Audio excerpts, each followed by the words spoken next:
Hello, everyone. Well, actually, I guess I am about 40 seconds early. Well, I always believe it's better to be early than late. Uh, it was that business acumen from back in the days. Of course, when you were in sales, you always had to, well, if you wanted to close the deal, always show up 10 minutes early. How is everyone, man? Sherry, good to see you. How are you doing, my dear? Miles, how are you doing? Jerry, good to see y'all. So I want to share something while there's just a few of us in here, more coming in. This discovery is having an impact on me. It's opening up channels of thought, I think spiritual energy flowing, at least for my sake, it seems to be. And it also seems that the downloads are getting much more clear, much more refined, much more specific. And I just want to say, if you don't believe in telepathy, you should. Because if you pray, you're practicing telepathy every time you pray. You practice telepathy every time you go into meditation. And it's like any other talent, gift, muscle. The more you use it, the stronger it's going to get. And the more, hello, Philip, good to see you. Eric, hello. The more that you use it, the more stronger it will become. And as I'm finding out, there are other voices that will, in fact, talk to you. So welcome, everyone. Free thinkers are always welcome in here. Ghost 3, good to see you. Liz B, hello. Gravity. Deborah, how are you doing? We're going to get Deborah on the show one Friday night. Matt Hatter, good to see you as well. So I had an amazing experience. And what we're going to read today, I think it's going to have an impact on everybody. I want to share this. I shared this with my good friend, Jeff Doherty, and I'll just read it to you, what I wrote to him. And this is what came to me. I said, how can a Jesus save humanity when he cannot save God? We're going to find out about this, folks. For this God shall die, as it's written. The God of the Bible, it is written, he will die. Psalms 82, folks. Go and check it out. And this is what I wrote to Jeff as I continued. And this is when it started really flowing in me. Indeed, I referenced Psalms 82. Yahweh is not the supreme El. The El states they, the Elohim, do die like the atoms. Then I wrote to him, I said, and did the Elohims actually send the Christ message of escape, or did something or someone else send him? Hear me out on this. You have a direct contradiction of end goals here. If you read the Old Testament, and that's what we're doing, and I talk specifically in the book of Exodus, this Elohim, known as Yahweh, says he is a jealous, vengeful God. Now, that's in complete contradiction to the New Testament's 1 Corinthians 13, 4 through 8. They're diametrically opposed. Can't be the same God. Can't be the same Elohim unless there's a different Elohim. And I said, I think we might have been giving praises to the wrong party. I said, the one who is responsible for allowing all of this to materialize, this chaos, as we learned yesterday. And I said, here's my last point. There is no way the Christ message could have come from Yahweh. Think about it. It contradicts his authority and everything he did and wrote reportedly. And I said, one last thought. The Christ, one more. Was the Christ an Elohim? If not, then, my friend, who was he? And better yet, what was he? Think about this, folks. This is where Christianity got it wrong. They thought they had the package until knowledge started coming forth. And we're all finding out that God is an Elohim. He calls himself that. And this particular God calls himself Yahweh. And as we're going to read today, they're nothing more, folks, than ETs. However you want to look at it. You can call them the Nordic race, you can call them whatever, but they are aliens. So, was the Christ an Elohim? Because if he was, then he's diametrically opposed to the Old Testament Elohim. Think about it, folks. Okay, so let's get right into this because we're going to really, I'm going to tell you, this is going to, I think it's going to change some people here today. Prophets and the alien machines. Let me get a sip of my tea. Someone said, what do you drink all the time? Is that coffee? No, I don't drink coffee. This is herbal tea. In my case, I'll give a free plug. This is Bengal Spice. And I love the cloves, the nutmeg, and the cinnamon. And it has pepper in it. Woo! Anyway, I digress. Let's get started. In our path, characterized by the analysis of the literal meaning of some Old Testament passages, we have read chapters and verses being guided by the open-mindedness that is necessary to accept what appears as absurd. UFOs in the Bible. Impossible, pure fantasy, inventions without basis. These are the comments of the supporters of the religious doctrine who cannot accept the truths that call their beliefs into question. Yet, things could be different from how they have been traditionally, give me one second, there we go, acknowledged. In the previous chapters, we analyzed the figure of God, or rather gods, as it is presented in the sacred text. We have focused on the description of angels and the way they act. We have assessed the correctness of concepts, such as the blessing, as well as the glory of God. Now we are about to do a further daring step and read about what prophets have seen with their own eyes. Those who would speak on behalf of Yahweh have a special relationship with him and know details and events that were denied to others. By way of introduction, we have to acknowledge that in the Jewish scriptures, like in other sacred texts of the entire religious history of man, there are many descriptions of flying objects, precise descriptions, obviously written using the knowledge of the period in which the texts were edited. An easily accessible example is that of the Native Americans who, not knowing about any kind of mechanical device, used the phrase horses of steel to define the early trains. They used their conceptual and linguistic paradigms to describe what they saw, a means of transport made of metal. The Middle Eastern Semitic world was made of populations living in agro-pastoral areas where there was a mix of seasonal nomadicism and a semi-sedentary attitude. These were people who did not have a specific terminology able to efficiently represent phenomenon that was clearly out of the ordinary. I mean, think about it today. Yeah. I mean, you can't imagine maybe describing something that doesn't exist.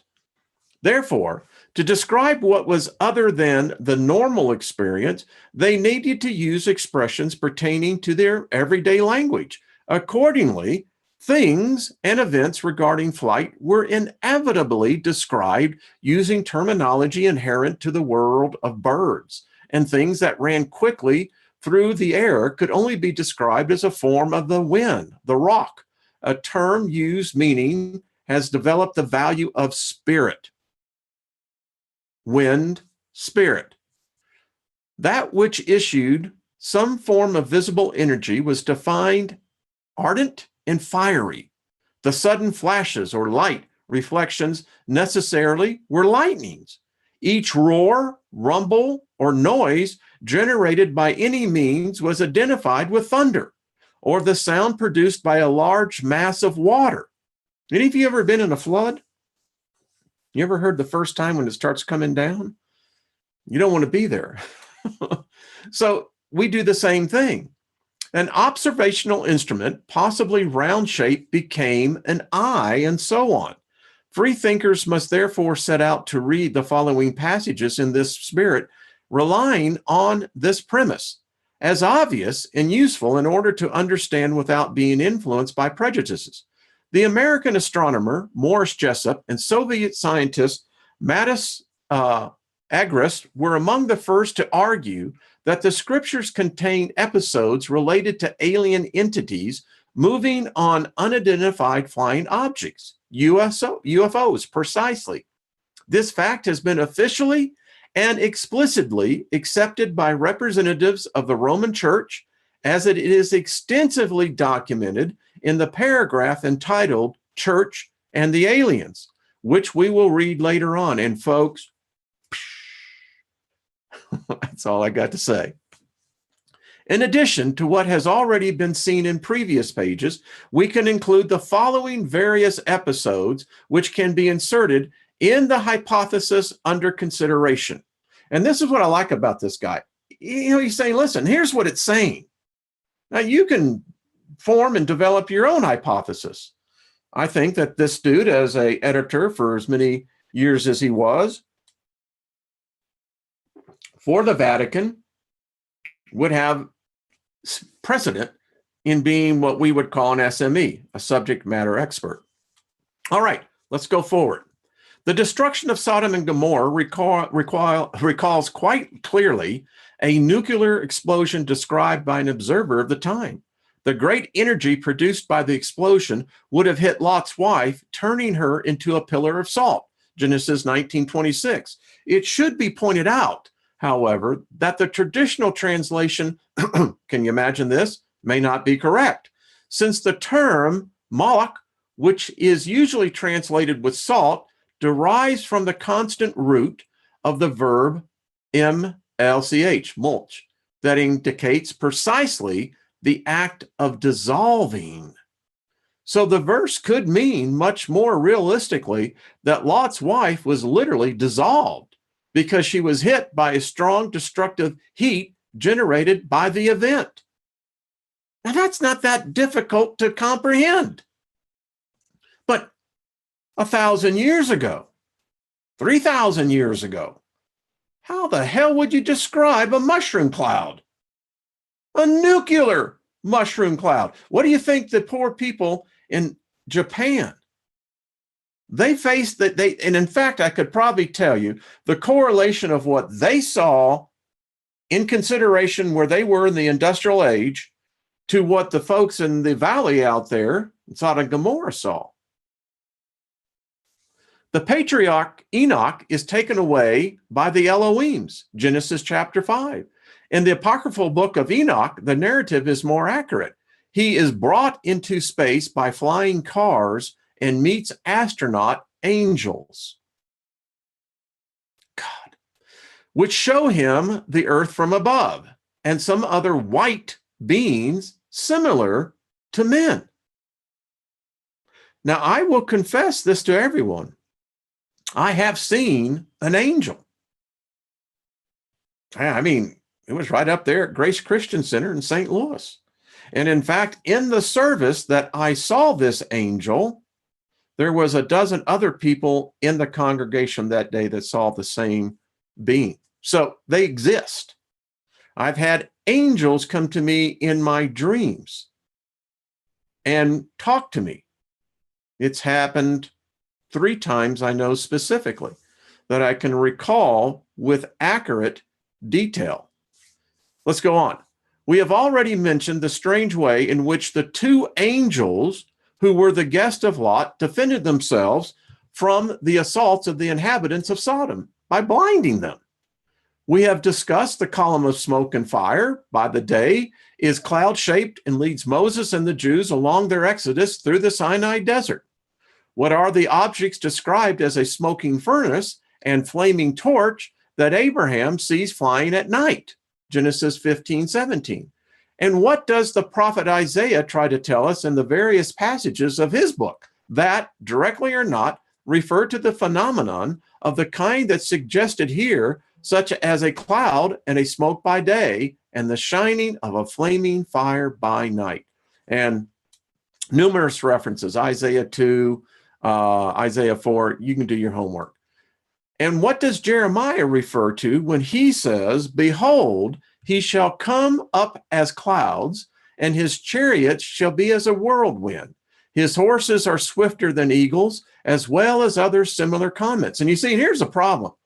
The indoctrination that has taken place, particularly if you're like me, coming out of the Godspell of Christianity, I can literally recall preachers sitting up there telling me these are literal chariots.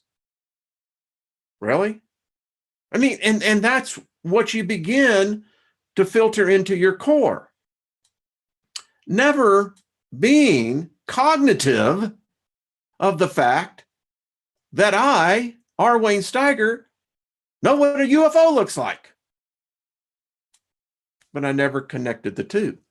A keen reader can look up all of the above quoted passages, among which we have only chosen to examine in detail those about the experience of three prophets, Ezekiel, Elijah, and Zechariah. Zechariah was the one who woke me up.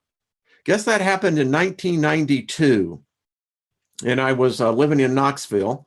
In fact, that's when I actually contracted meningitis and Lyme disease. But in any case, this was the beginning, because I was a huge Star Trek fan. I knew all the stars. And anyway, so let's go on.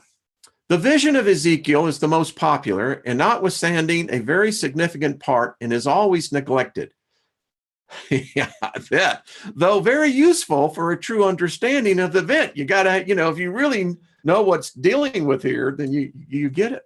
The story of Elijah is never told in all of its aspects and implications. And Zechariah's vision is only rarely mentioned and never highlighted an aspect that links it to a flying machines and the Guardians land, which is Sumer, and which is extraordinarily alive in the story.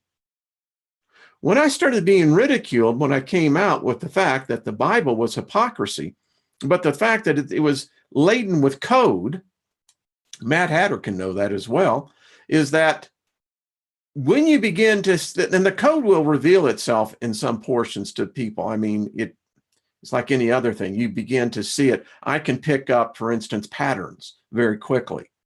And so Sumer, wow, where did this come from? Sumer. And then it says the Guardians. That's a direct quote, as we're going to see with the Egyptians as well. So now let's have a more detailed look at the story of these three biblical prophets. Ezekiel. Ezekiel is a name that means El is strong, was born around 620 BC, and though belonging to a priestly family, operated as a prophet.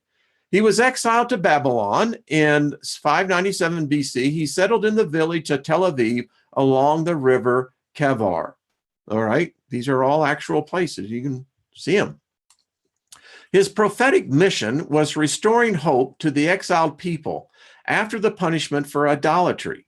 You see, you got a real conflict again. How can you have a message of love, of total forgiveness, but no, okay.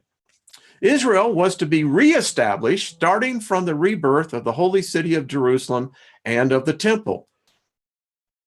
The news about his life are scarce, and his activities were perhaps very contrasted. It is known indeed that on one side he enjoyed great prestige because the elderly people often turned to him to handle important business, even if sometimes they did not understand the content of his preaching or deliberately decided not to give him credit.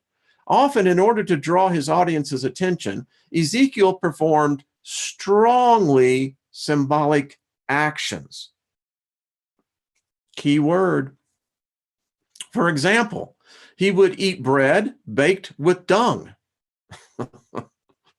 Yeah, all right, folks, keep the comments clean on that one.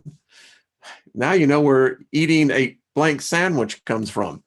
He would lay on the same side of the bed for long periods. He would be tied with ropes and would cut his hair with a sword. I got no comment on that one. I mean, he was sexually active too.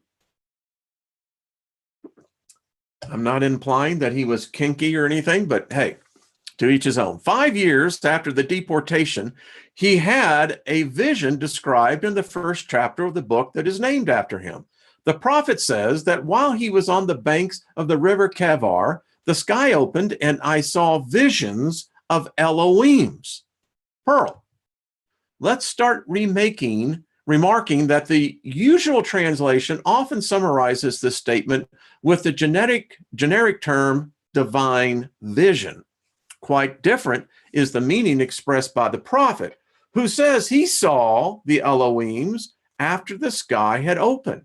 Actually, they are visions.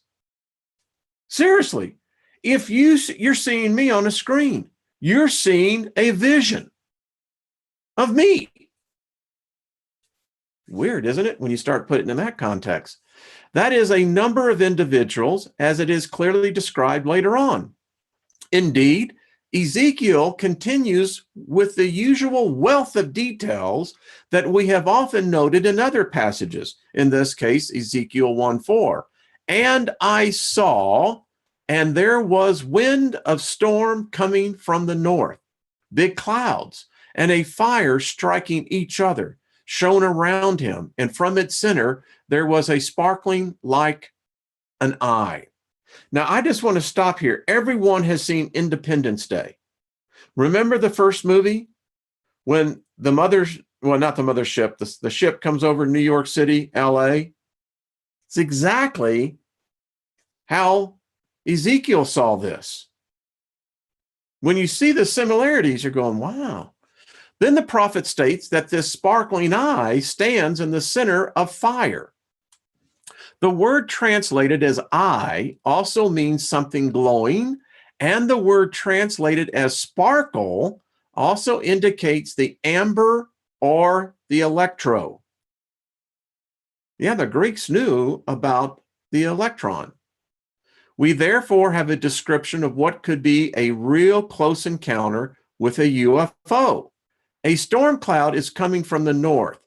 In its storm, the fire of propulsion systems rotate on itself. The luminous radiation all around it, and at its heart, something bright as the electro.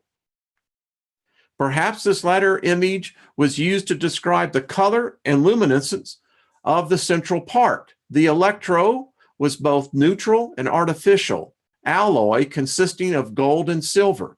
Or perhaps it represented electromagnetic phenomenon, since the electrical properties of the amber that Greeks defined as electron were already well known in ancient times.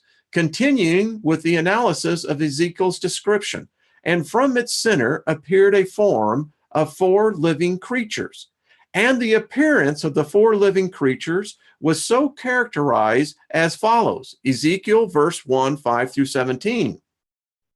Which we will quote without the Hebrew text to make the reading less demanding, but at any rate, respecting the literalness and shape of the original text. Here we go. In appearance, their form was that of an Adam.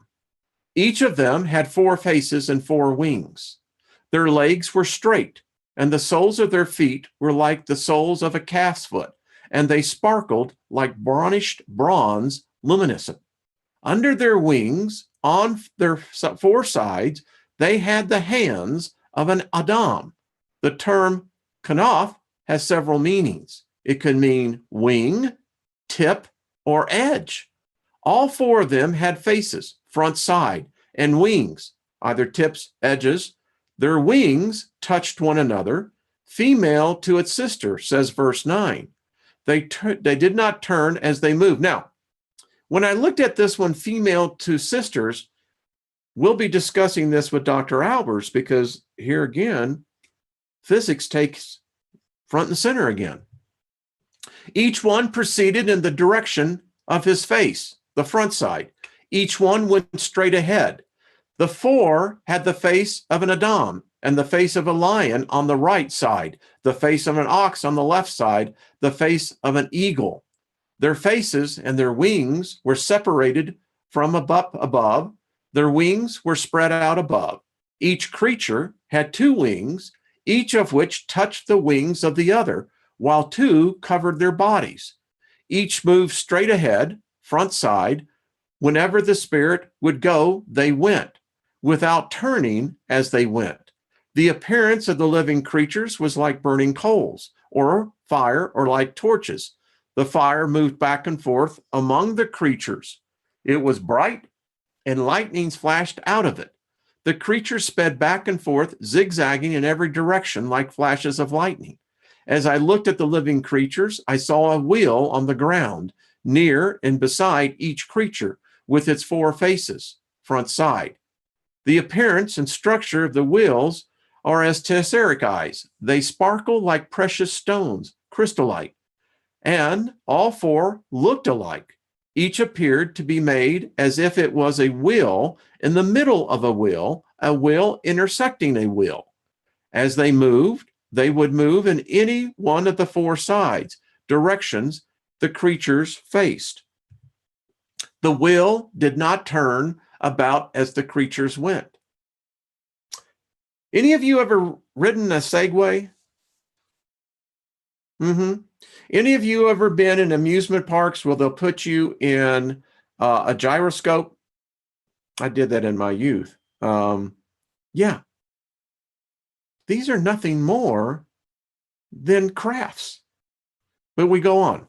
We are undoubtedly faced with a surprising and detailed description made with the aim of describing very carefully what Ezekiel had seen after the sky had opened. It absolutely is no dream or vision, as they traditionally told us. He is lying on the banks of the river. It is morning, and it starts with an impetus of something that comes from a specific direction, the north. Close Encounters of the Third Kind. I mean, we've seen this. Hollywood has depicted this perfectly. Boy, that's good tea. Notice how almost obsessively the writer repeats that these living creatures would move in all directions without turning around. That is rotating as normal objects do. Evidently, it was so unique and strange as to make an impression upon whoever was attending the event. Another important detail is the description of the wheel within the wheel, which reminds us of flying saucers, depicted with a dome that looks like a wheel in the middle of a wheel. You see, we've been so indoctrinated by the traditional writings that it makes us stupid. You know, it's like, oh, yeah, well, it looks like a wheel to me. Oh, you see that flying saucer? Well, you can't have the same connection. Now we're talking about the Bible, damn it. Yeah. Anyway, curiosities, however, are still numerous. Let's go on reading. Ezekiel 1:18. Their rims bending were tall of height and awesome. The rims bending and all four were full of eyes all around. Doors, portals. These circles must have seemed mammoth. And all four were all around equipped with what the prophet calls eyes, and that we would call doors, being sure not to use too much imagination. Verse 19 through 21 then describes for us some movements of this machine. And when the living creatures moved, the wheels beside them also moved. Anyone remember my video, Sectarum Omega? I'm just saying. And when the living creatures rose from the ground, where and whenever the wind would go, they went. And the wheels would rise at their sides along with them. The spirit of the living creatures was in the wheels. When the creatures moved, they also moved. When the creatures stood still, they also stood still. And when the creatures rose from the ground, the wheels rose along with them, because the spirit of the living creatures was in the wheels. So there are wheels moving with the whole of this UFO. And along with it, they also rise and fall to the ground. Now, the following verse 22 gives us an account of another very familiar feature. And above the heads of the living creatures, right on their heads, from up above, was a vault, dome, shaped like an eye of the ice. That being was awesome.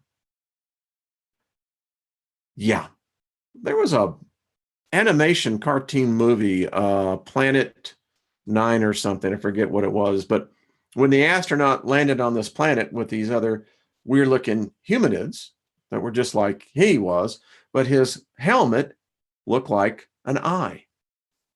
It's not too difficult to consider the transparent domes above the living creatures' heads as helmets, which in fact would make the creatures pilots. Verse 23 and 24 finally show the position of the wings and the noise produced by the movement. And under the vault, the dome, their wings were stretched out, one towards its sister, and each had two wings covering its body. I heard the sound, the voice, the roar of their wings, like the roar, the voice of sound of a rushing waters, like the voice of Skadada, term that indicates the Elohim's power in when they moved. The sound, the voice, or the noise of tumult, as the sound, the noise of an army. In and when they stood still, they dropped and lowered their wings. Well, there's a clue right there for you. Anyway, essentially, Ezekiel tells us that when they raised up or flew, the wings were spread and their movements produced a loud noise. And when they stood still, the wings lowered. Listen, you can go right into the Hindu stories as well. Virtually almost the same type of description. Coincidence? I don't think so. We do not consider necessarily any additional comments on these verses. They are, in fact, self-explanatory. Immediately after, something happens that strikes the prophet. In verse 25 through 27, it is said, and it was sound, voice, from up the vault, the dome, that on their heads. So what he's saying is that there's a voice coming from this helmet. I have a thought on that. Let's continue. And from above the vault, that over their head like apparitions of sapphire stone, the shape, the guise of throne. And from above form, the guise of throne. And I know this sounds confusing. I'm just reading it. The form as an appearance of an Adam, and on it from above it. In short, from above the domes that was over the heads of the living creatures rises a chair-shaped structure, and which the creature, which looked like a man, was seated. Now, you would not have gotten that had you not known what the actual verbiage was. We would see it today as a pilot who was piloting the craft. The prophet then goes on describing all details and confesses to see something that had already struck him previously. He looked like a sparkled eye, an electro, an amber, as if resemblance of fire. House around him, it surrounded him. From image, the semblance of its waist and above, and from the semblance of its waist and below. I saw a like image, an appearance of fire, and brilliant light surrounded him. This does not sound that surprising to us, does it? This creature, likewise a man, sitting at the controls, therefore issued a special light, perhaps recalling the color of amber or the electro, a golden light, then with bright shadings particularly evident in the lower part. The chapter ends with a statement that refers to the chapter dedicated to the Kivav. Remember, we know what the Kivav is. Not a spirit, it's a spacecraft, namely the glory of God. Ezekiel says in verse 28, like the image of a bow that is in the clouds on rainy days, so was the appearance of radiance around him.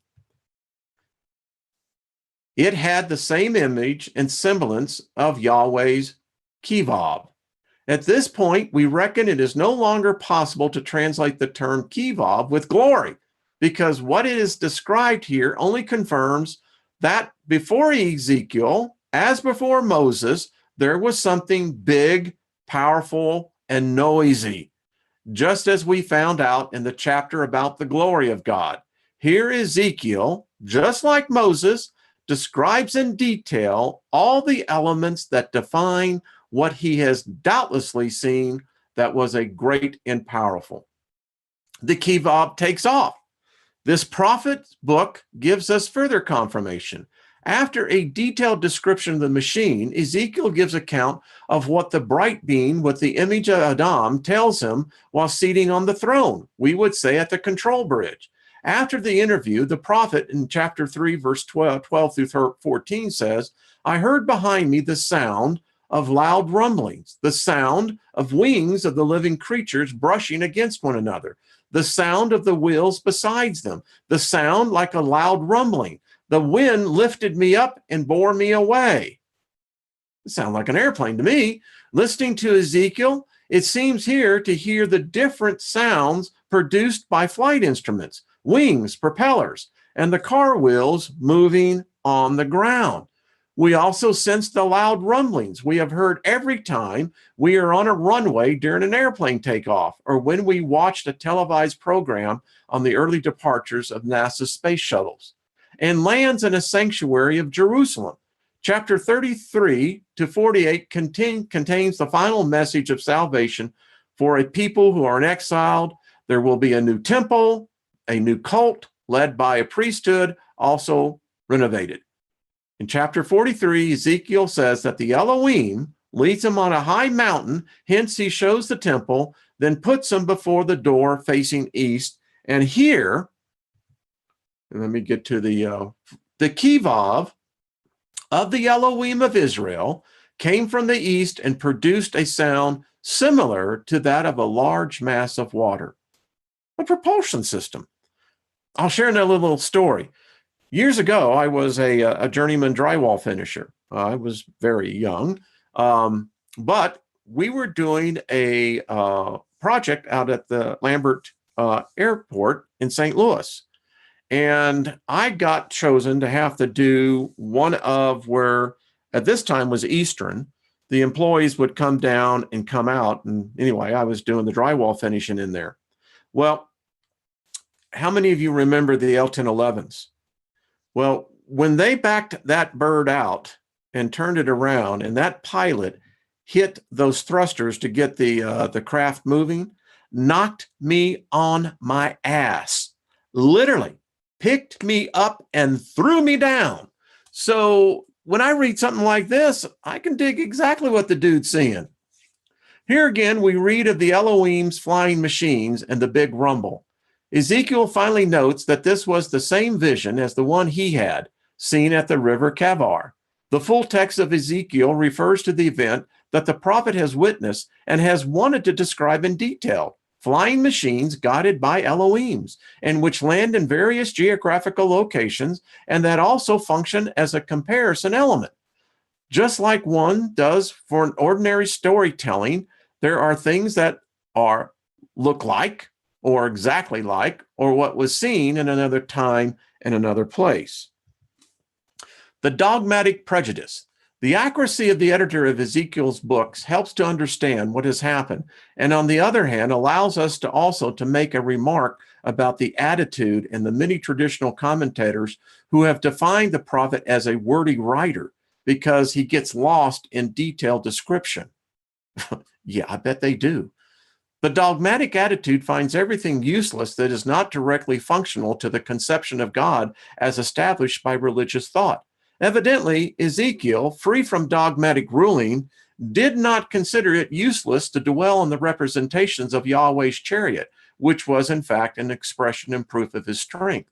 Once again, we cannot fail to note that the traditional forces exerted by those who live with the discomfort of reading what is not compatible with the tenets does not allow a fair and positive approach to the context of the text. This creates obvious difficulties for those who need to match the original text with preconceived religious thesis. The first briefing concluding remarks. Finally, it must be said that the Mennonites and the Naanites, among the greatest Jewish commentators of the Old Testament, who lived between the 12th and 13th century, claim that this part of the Bible, along with the chapter about creation, must be taught by a master to one or at most two disciples, because the knowledge contained in it had to be passed over to very few elected. And there's our problem, folks. Clearly, the information herein contained was considered understandable only by a few previously prepared people. This is not difficult to believe, considering that today there are still many people who are not yet ready to accept these truths. Elijah's life and activity is told in the book of Kings, 1 Kings 17 and 2 Kings 2:25. His name, Elihu, which means El, my Yahweh, which is my God is Yahweh, and in fact worked as a prophet of this Elohim. He is considered one of the greatest prophets of the entire Old Testament. Born in Tisbe of Gilead, he carried out his missions during King Ahab's kingdom. This is about the 9th century BCE. We recall his successful challenge launched against Baal's priest, the prophets on Mount Carmel, precisely on Morgoth, southeast of the mountain range along the stream of the Kazan. Elijah killed 450 of these prophets. Well, I guess we can just put out that thing, thou shalt not kill. Oh, wait a minute, I got a teacher's pass. Gives me exemption. He has also been attributed to some other extraordinary facts. The proliferation of oil and flour, and the resurrection of the sons of the widow of Sapphira near Sidon. In 1 Kings 17, the lightning of the pyre erected with drenched wood, thanks to Yahweh's fire, descended from the sky. Well, we know how Yahweh does that now. The same fire claimed by the prophet came down from the sky to incinerate 2 missions of 50 soldiers that King Azad had sent against him, guilty of criticizing his behavior. Did you read the story about the 3 youths that, Elijah was bald, by the way, and they came out and started mocking him? Elijah sicked them to what I believe was a lion. Yeah. So you didn't want to mess with this dude, man. While in a cave on Mount Horeb, the mount where God used to dwell during the Exodus from Egypt, he stood at the arrival of Yahweh, who ordered him to stay on the mountain during his passage. The arrival, the landing, is accompanied by all the usual phenomenon we already know well: strong wind, earth shaking, fire, and then a gentle breeze. You shut down your engines. The rapture of Elijah. The episode that concerns us, however, is in chapter 2 of the 2nd book of Kings and is known as the rapture of Elijah. This is an event that modern terminology might define as a true abduction, a kidnapping at the hands of aliens. The term rapture may not be appropriate here either, because what happened was concisely known in advance by the prophet Elijah. He was also accompanied by his followers, who were also made aware of what was about to happen. We see the episode in detail in 2 Kings 2:1. The chapter begins with the departure of Elijah and his disciple Elisha from the city of Gilgal, which is when Yahweh lifts Elijah with a whirlwind. The prophet calls on his young followers to stay, telling them that Yahweh has ordered him to go to Bethel, house of El, alone. But Elijah refuses to obey and follows his master. Once there, they find other disciples that tell the prophet Elijah, "You may be know that the day when Yahweh was taking you, Lord, from above ahead." And he said, "Also I know." So there is no doubt that all were aware of what was to happen. And the text shows that they also knew the day Yahweh was going to take up the prophet. Now Elijah and Elisha go to Jericho, and here are the disciples who are aware of the impending departure of Elijah. The two start again toward the Jordan, followed by 50 disciples, who, however, keep at a distance, ever crossing the river. Elijah asks Elisha, "Ask what I will do for you before I will be taken from you." Elisha asked for a double portion. A portion, 2/3 of the spirit of the master can be put in him. And he has answered that this will be possible if he will be able to see it while he is being taken. Verse 11 tells us the arrival of the celestial chariot while the two are walking and talking. And here is the chariot of fire, the horses of fire that divided the two of them. So a fiery chariot pulls by horses of fire, remember the Native Americans, horses of steel, interposes between the two who are walking. And Elijah went up in the sky with the whirl. The episode is therefore clear. Elijah ascended to the sky in a chariot, and thus removal was expected and well known by all disciples who were in the area among Bethel, Jericho, and the Jordan River. Now I can imagine, and I don't know, maybe they're flying saucers that were quite well known in this time. We certainly seem to have a lot of other writings about it. Anyway, I go on. Whether this is a real physical elevation is then confirmed by the following verse, which are not normally given the importance that they actually have in helping us to understand what really happened. They tell exactly what Elijah did, and above all, what his followers thought to do. First, Elijah, watching, no longer saw him. He grabbed his clothes and tore them in two. He picked up the mantle that fell from Elijah. He go back. He stopped at the Jordan. The disciples who had previously kept away from the scene see him coming, run over to him and tell him they want to go and look for Elijah because perhaps the wind of Yahweh has taken him up and thrown him on a mountain or a valley. What they had witnessed was real. The wind of Yahweh, whose probable meaning we have already examined in the opening of this chapter, took Elijah and physically could have dropped him somewhere in the surrounding area consisting of mountains and valleys. At first, Elijah orders them not to carry out any search, but then yields to the entreaties of his followers. The search takes 3 days, but with no results. Elijah has permanently disappeared, brought to heaven by the chariot of Yahweh. So, this is an announcement event known in advance by the involved parties and therefore planned by the Elohims who had decided to take Elijah with them. As usual, the episode's concreteness is documented with many details furnished by the story. The journey, the encounters with the prophets, the disciples who addressed the surprised questions to Elijah, the crossing of the Jordan along with the followers, keeping away from the place where the event is about to occur, the two walking when the chariot interposes, and finally the search for Elijah due to the concreteness of the event. No, one does not search for 3 days, laboring over hill and dale to search for someone who's been kidnapped just in a vision or a dream. The abduction of Enoch. The privilege of traveling on the Elohim's machines was not exclusively Elijah. In fact, the patriarch Enoch had already had the chance. Enoch was the 6th descendant of Adam in the genealogy of the Sethites, son of Jared. He in turn fathers Methuselah, Noah's grandfather. Genesis 5:22 writes, and Enoch walked back and forth with the Elohim. After having generated Methuselah 300 years, and he begot sons and daughters, and all days of Enoch were 365 years, and Enoch walked back and forth with the Elohim, and no more was he because Elohim took him away. So Enoch would have gone away with the Elohims without dying. The tradition was evidently widely known and accepted, as it was retrieved in the Saracide 44:16 and the New Testament epistles to the Hebrews 11:5.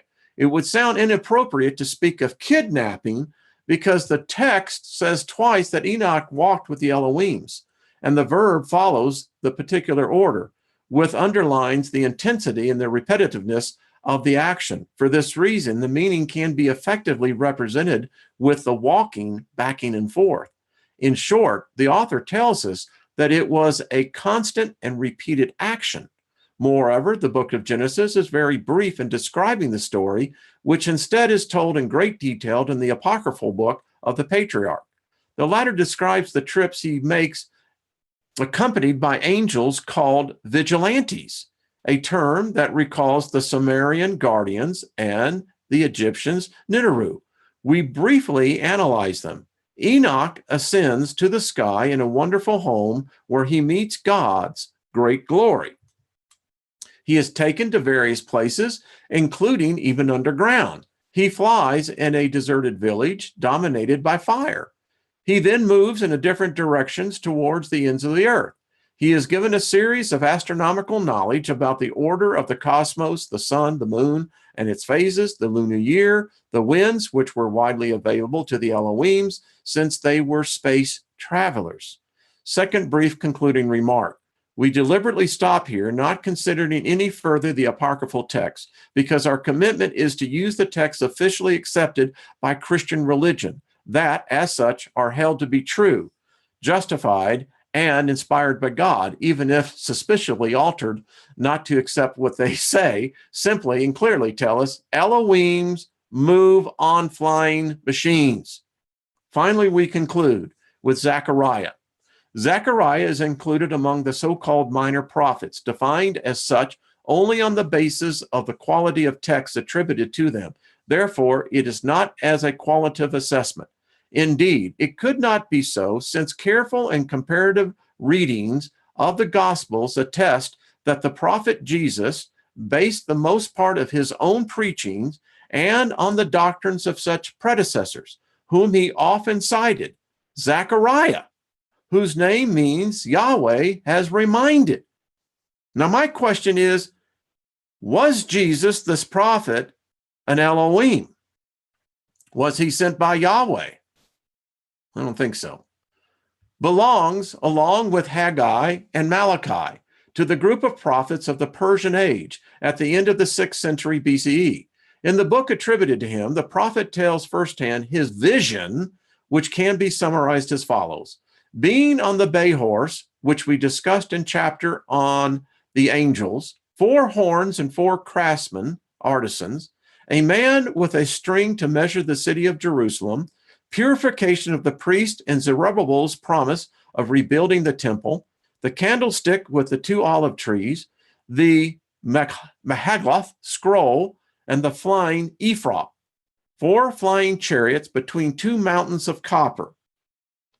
You got to pay attention to that one, folks. We will consider the last 2 blocks because they are particularly significant. We can at once dismiss that what we read is the result of a dream or a vision, since a little bit earlier, the prophet states the Malach talking with me, that's the angel, returned and woke me as the man who is awakened from a sleep. So the angel came back with clarification, with guarantees that the prophet was certainly wide awake. And now look at Zechariah. He now has the angel and the ephah, unidentified flying objects. In Zechariah 5:1 speaks in the first person and says, and I returned and raised my eyes. To return to do something is a Hebrew phrase often used to say that you do something again. Therefore, the real meaning of the expression is, I raised my eyes again. Then he goes on, and here I saw a flying scroll, a cylinder.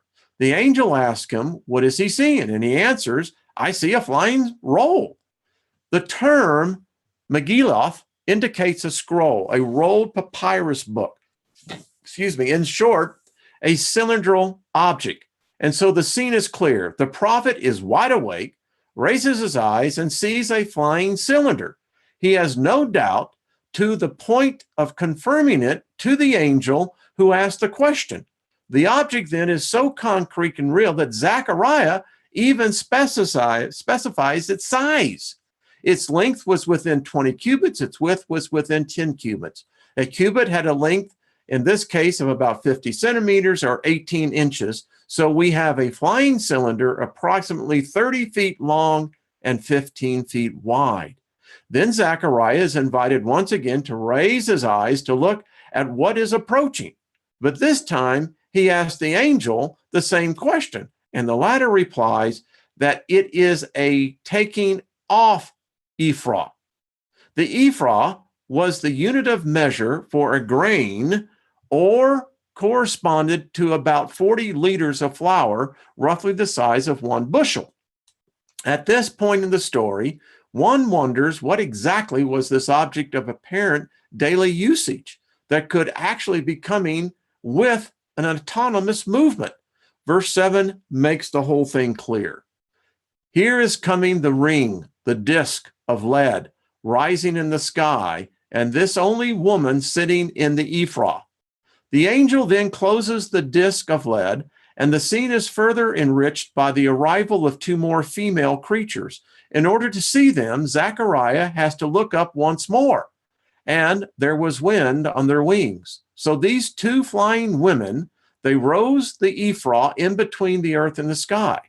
So after the flying cylinder, Zechariah sees a box or a container with a lead disc cover, a trap, that opens and shows a woman sitting inside. He then sees two more women arrive flying, and they raise in the air this unidentified object. At this point, the prophet asks where they are taking him, and the angel answered. And I just want to stop right here. You can imagine now. I mean, a lead substance, what do you use lead for?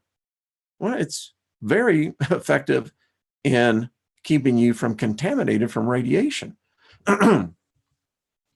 To build her a house in the land of Shinar, and over there it will be prepared its place. This UFO holding a woman arrives flying, is lifted by two flying female beings, and is taken to the land of Shinar, where it will be left on a platform that has been prepared in the meantime. Do we have doubts of whether to call it a UFO or an unidentified flying object in its precise meaning? Another curiosity is that Shinar is the term used in Old Testament to identify the land of Sumer.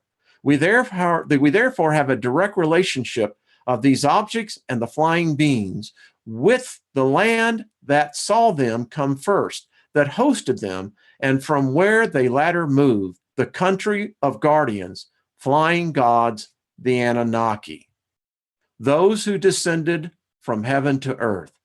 A very remarkable coincidence among flying machines, the beings who guide them in land from where they came. The flying chariots. Then Zechariah speaks of having to look above and thus witnesses a further extraordinary event. 4 chariots coming out from in between 2 mountains, and the mountains were mountains of bronze. The prophet tells us about 4 chariots coming out from in between 2 mountains, towers, sills, ramps, undoubtedly made of metal. Each chariot was driven by horses of various colors, and the angel explains that these are the 4 winds of the sky that are generated by standing before, being in the presence of the Lord of the whole earth. They move in direction of all 4 cardinal points. The angel who is speaking with the prophet orders that they cover the whole earth, the country, as to making a sort of reconnaissance. Curiously, the same verse describes the 4 objects as reddish. The definition could refer to either the metallic sheen or perhaps the propulsion system. Obviously, we have no certainty, but the reference to the color was undoubtedly significant. In our last conclusion, this is the literal translation of Zechariah's vision that describes the flying objects of various kinds. A cylinder of 30 feet long, 15 feet wide, an object containing a woman, 2 flying women moving towards the land of Sumer, and 4 chariots emerging from in between 2 high vertical metal elements. There is no need to add further comment, but we do wonder if this does not match significantly the Sumerian stories that describe the Anunnakis moving throughout the sky on their flying machines, like those that, on the eve of the flood that disrupted the earth, meet at the landing field, get on their celestial boats, and remain safe watching the entire event, and all the humans dying. Are the flying machines used to escape the disaster the same as those as we analyzed here, as seen by the prophets? We cannot say for sure, but we can neither pretend not to know. We cannot dismiss, the legitimate questions that our curiosity asks compellingly. We cannot erase such concreteness.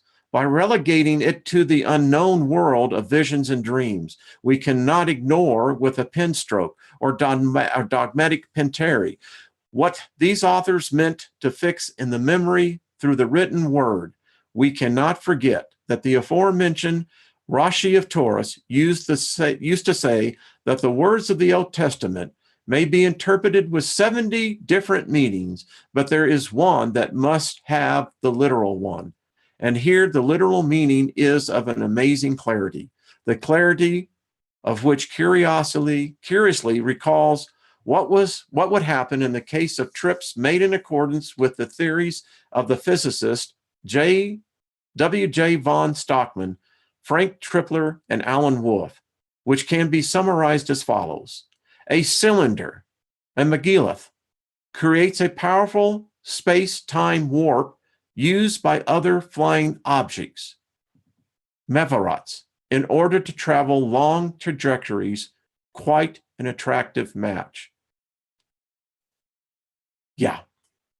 Are we looking at potentially black holes in the Milky Way? Are we looking at portals being opened? Well, 1 hour exactly. By the way, the next one, this is what the depiction of the UFO looked like. There you can see the UFOs coming out of the fortresses.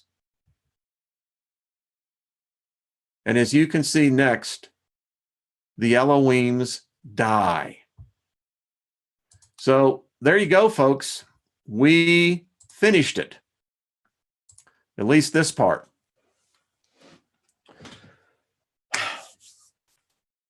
What do you do with it?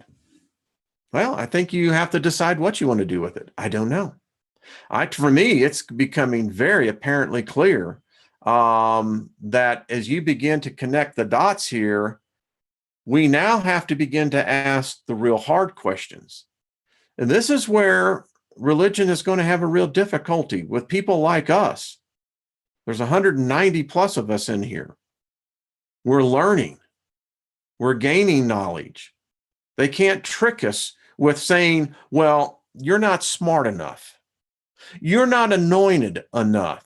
You haven't been designated. You haven't been initiated to understand these truths, that there is no God, that the God that has been portrayed as a God is fallible, makes mistakes, is arrogant, is a mass murderer. I mean, you can just go right down the list. And then how do we come to the New Testament where suddenly we're introduced to a new God, a father figure here, which could not be Yahweh? Yahweh would cut you down. He would dissolve you with whatever heat ray he has. To call him a father, that's abhorrent to him. So where did this Jesus go? Where did he come from? He couldn't have come from Yahweh. Did he come from the Elohims? Or is there something else? I mean, I look at it like this, and I'll just conclude this. The message of the Christ for me was very simple. Love. Love yourself, and you'll love everyone else. Very simply.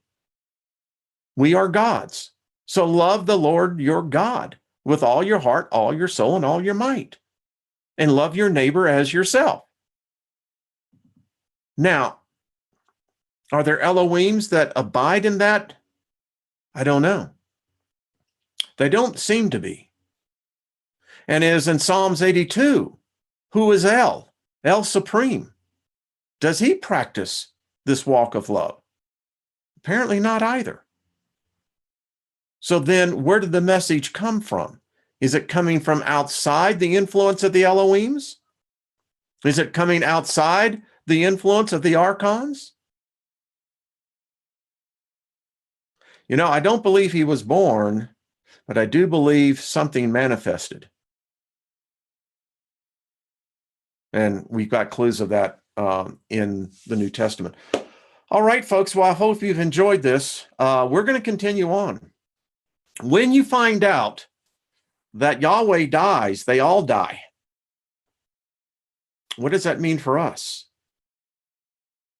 It changes the whole perspective. Death takes on a whole different connotation, a whole different meaning now. We have clues which says that we shall judge the angels. Dare I dare say that we will judge the Elohims? They were not born. They were not initiated. They cannot claim the birthright. And I contend, as I am being guided, listen, the beginning of this week, I told you I had this thing that told me. Now, I want to share something with you.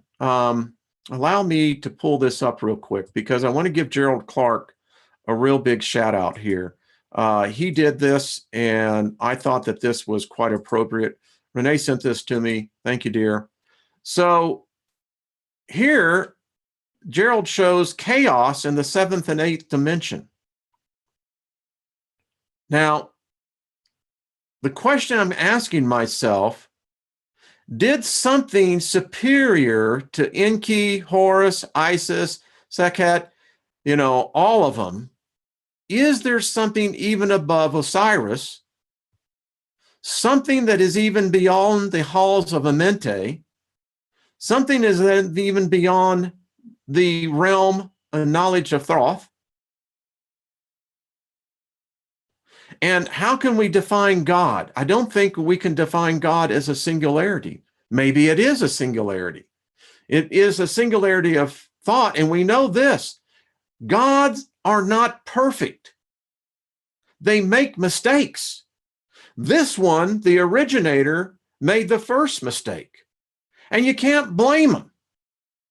And in essence, you can't, and I identify with the gender here. You can't blame it because how was it to know?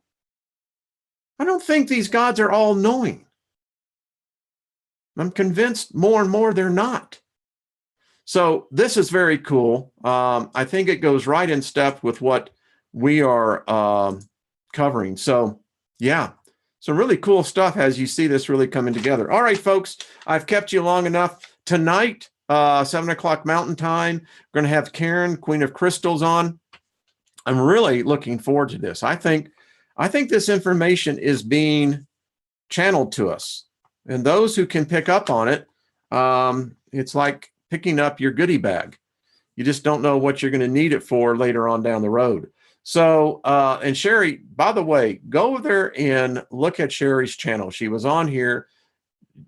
Sherry does a daily reading and has a lot of familiarity with crystals as well. Hey, listen, folks, thank you all for joining me. It's the adventure. And I know for myself that you can sense it in here. I mean, when the piece begins to become tangible, then you know something's going on. All right, be good to yourselves. We'll see you here real soon. Have yourselves a good afternoon or evening or morning, whatever it may be. All right, folks, bye-bye.